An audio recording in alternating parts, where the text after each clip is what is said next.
তখন পিয়ালি সেই সাপটিকে জাল থেকে মুক্ত করে দেয়। আহা, সাপটা একেবারে নিস্তেজ হয়ে পড়েছে। এরপর পুকুর থেকে জল তুলে নিয়ে আসে এবং সেই জল সাপের মুখের কাছে ঢেলে দিতেই সাপটির জ্ঞান ফিরে আসে।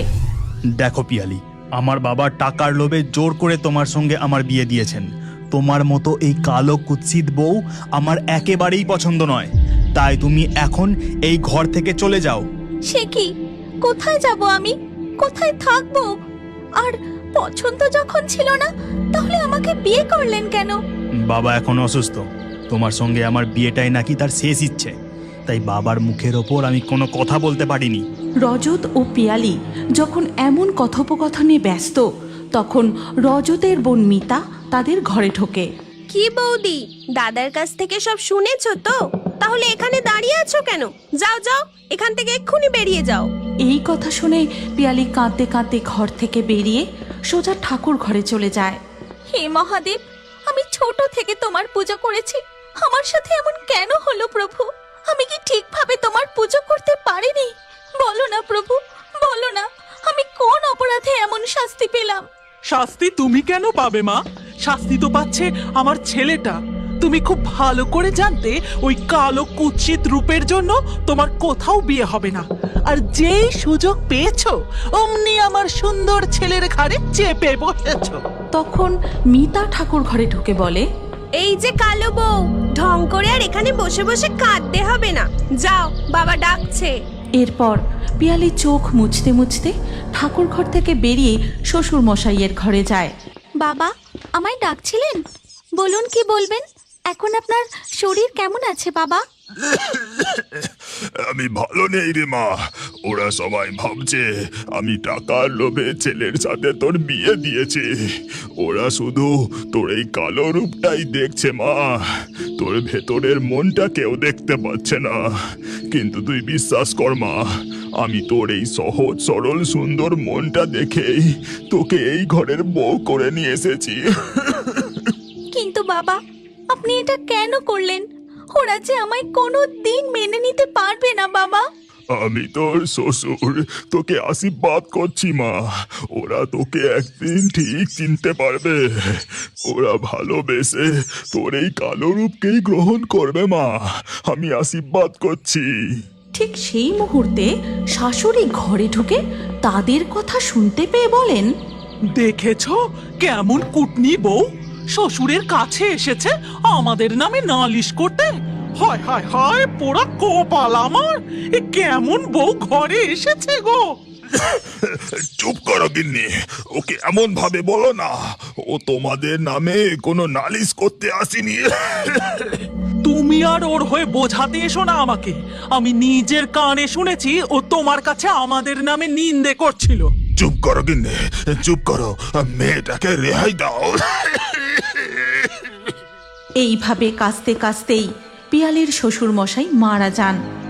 এরপর পিয়ালির শ্বশুর মশাইয়ের শ্রাদ্ধ শান্তির সমস্ত কাজ মিটে গেলে পিয়ালির শাশুড়ি, এই যে অলক্ষী কালো বউ, সে কখন থেকে দেখছি ঘর মুছেই চলেছ। বলি, এটো বাসনগুলো কখন মাজবে? জামা কাপড়গুলো কাঁচা হবে কখন শুনে? এই তো এক্ষুনি যাচ্ছি মা। আসলে বাবার বাড়িতে থাকতে কোনোদিনও এইসব কাজ করিনি তো, তাই একটু সময় লাগছে। ওরে আমার নবাব নন্দিনী রে, তা বাপের বাড়িতে থাকলেই তো পারতে মা। ঢং করে বিয়ে করার কি দরকার ছিল? সেই মুহূর্তেই মিতা তার শ্বশুর বাড়ি থেকে বাপের বাড়িতে বেড়াতে আসে। কি গো মা, তোমার কালো বৌমাকে নিয়ে সংসার কেমন চলছে? ও মা মিতা, আয় আয়, বস আমার কাছে। কতদিন পর এলি, কটা দিন থাকবি তো এবার? হ্যাঁ মা, এবারে অনেক দিন থাকবো বলে এসেছি, আর জমিয়ে তোমার আদর খাবো। মা, আমিও কতদিন বাবার কাছে যাইনি। ভাবছিলাম আমি যদি কয়েকদিনের জন্য বাপের বাড়ি থেকে ঘুরে আসি। সে কি কথা? বাপের বাড়ি যাবে মানে? এদিকে আমার বাতের ব্যথাটা এত বেড়েছে। উফ, বাতের ব্যথার চোটে আমি মরে যাচ্ছি, আর তুমি বাপের বাড়ি যাবে? কালো অলক্ষী বউ একটা! যাও যাও, ঘরের কাজ করো গে যাও। এই কথা শুনে পিয়ালি কাঁদতে কাঁদতে আবারও ঠাকুর ঘরে চলে যায় আর ঠাকুরের সামনে বসে খুব কাঁদতে থাকে। হে মহাদেব, আমি কালো বলে কেন এরা আমাকে ঘেন্না করে? আমিও যে একটা মানুষ, আমারও যে একটা মন আছে, এরা সেটা কেন বোঝে না? কিন্তু আমি তো এদের সবাইকে খুব ভালোবাসি, যত্ন করি, তাও এরা কেন আমায় ভালোবাসে না? কেন কেন প্রভু, কেন? এইভাবে নিত্যদিন পিয়ালিকে তার রূপের জন্য অপমানিত হতে হতো, আর সে চোখের জল ফেলতে ফেলতে সারা দিন ঘরের কাজ করত। কিন্তু একদিন আর অপমান সহ্য করতে না পেরে আমি আর এই বাড়িতে থাকতে পারছি না, আমি আজই বাপের বাড়ি চলে যাব।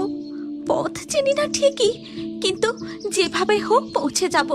এর পরের দিনই ভোরবেলা বাড়ির সবাই যখন ঘুমোচ্ছিল, তখন চুপি চুপি পিয়ালি বাড়ি থেকে বেরিয়ে পড়ে। তারপর পথ ধরে দ্রুত এগোতে থাকে।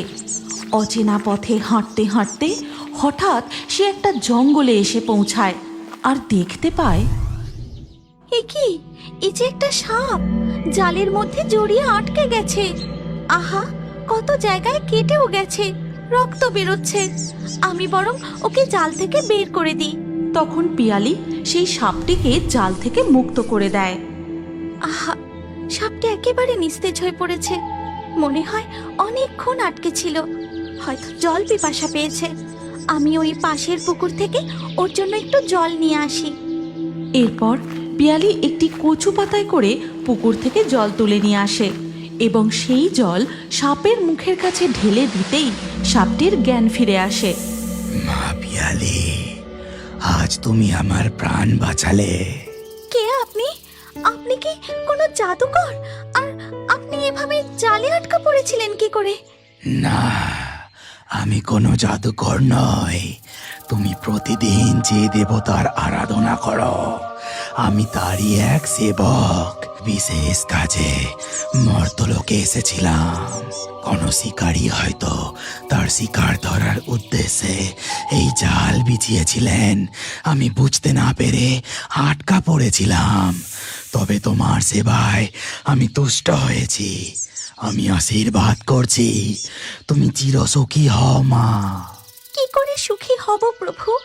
শ্বশুর বাড়িতে যে আমাকে কেউ পছন্দই করে না, কেউ ভালোবাসে না। আমি কালো বলে সবাই আমাকে ঘেন্না করে। আমি তোমাকে বলছি মা, তোমার আর কোনো চিন্তা নেই।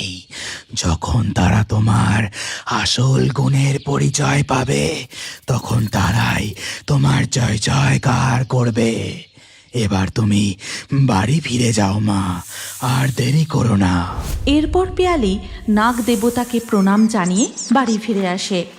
এই যে মহারানী, পুকুর ঘাটে গিয়েছিলে নাকি? যাও, তাড়াতাড়ি আমার জন্য জল খাবার বানিয়ে নিয়ে এসো। মা, আমি মাঠে যাচ্ছি, ধানগুলো সব পেকে গেছে, ভাবছি আজই সব কেটে ফেলবো। ঠিক আছে বাবা, তুই মাঠের কাজে চলে যা, ওই কালো বউ গিয়ে তোর খাবার পৌঁছে দিয়ে আসবে। এই কথা শুনে রজত ধান কাটতে মাঠে চলে যায়, আর পিয়ালি চলে যায় রান্নাঘরে জল খাবার বানাতে। কিন্তু কিছুক্ষণ পর তাদের গ্রামেরই ছেলে সজল তাদের বাড়ির উঠানে দাঁড়িয়ে চিৎকার করতে থাকে। ওগো, কে কোথায় আছো? শিগগিরই বাড়ির বাইরে এসো, দেখো রজতের কি হয়েছে। এমন চিৎকার শুনে রজতের মা তাড়াতাড়ি বাইরে গিয়ে দেখে রজত মাটিতে শুয়ে রয়েছে, আর সবাই তার পাশে দাঁড়িয়ে। কি রে সজল, এমন চিৎকার করছিস কেন?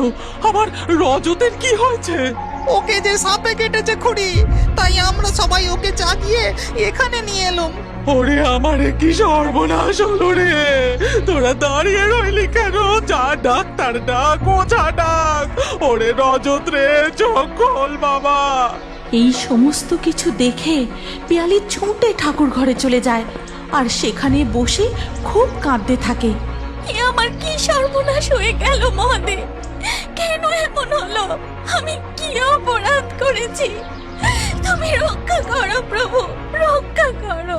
তখন পিয়ালির ননদ মিতা ঠাকুর ঘরে এসে বলে, ওরে কালো অলুক্ষণে বউ একটা, ওদিকে আমার দাদাকে সাপে কেটেছে, আর তুই এখানে ঘাপটি মেরে বসে আছিস। ডাইনি, ডাইনি, তুই একটা ডাইনি, বুঝলি? তুই একটা ডাইনি। মহাদেব, রক্ষা করো, রক্ষা করো ঠাকুর, রক্ষা করো। আজ এই শিবরাত্রির দিনে যেখানে স্ত্রীরা স্বামীর মঙ্গল কামনায় তোমার পুজো করে। আর এই শিবরাত্রির দিনে আমার এতদিনের পুজো মিথ্যে হতে পারে না। হে মহাদেব, রক্ষা করো, রক্ষা করো। সেই মুহূর্তেই দেখা যায় মহাদেবের মূর্তির গলার সাপ অর্থাৎ বাসুকী নাগ জীবিত হয়ে ওঠেন। তিনি সোজা চলে যান রজতের কাছে এবং তার পা থেকে সমস্ত বিষ তুলে নেন।